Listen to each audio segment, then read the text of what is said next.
Voilà donc pour l'ambiance à Brasilia. On part maintenant à 8700 km de là à Paris, où tout le monde se tient prêt à suivre la rencontre.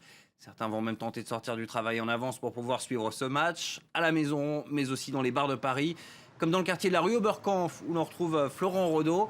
Florent, quelle est donc l'ambiance dans ce quartier plutôt festif de la capitale? Quartier plutôt festif, mais un calme plutôt inhabituel ici. Et pour cause, l'horaire est inhabituel. 18h, heure française. Les deux premiers matchs, la France avait joué à 21h, une ambiance très festive, comme vous le disiez, ici, rue Oberkampf. C'était 2 victoires. Par contre, le dernier match, c'était joué à 22h. Et là, c'était un match nul. Alors, peu de supporters sont là pour l'instant, mais je suis quand même avec Mickaël, présent ici. Et il va nous donner un petit peu son sentiment sur ce match. Bonjour Mickaël, comment vous sentez ce match des Bleus ce soir?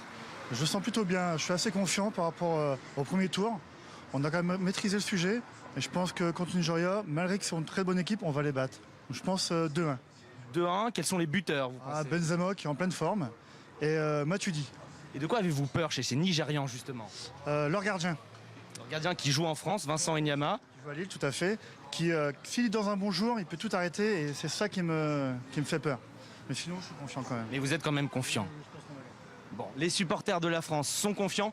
Une petite statistique qui peut peut-être les rassurer. À chaque fois que la France est sortie des phases de poule, elle a atteint les demi-finales. C'était le cas en 1958, en 82, 86, 98 et la dernière fois bien sûr en 2006, la finale perdue par la France contre l'Italie.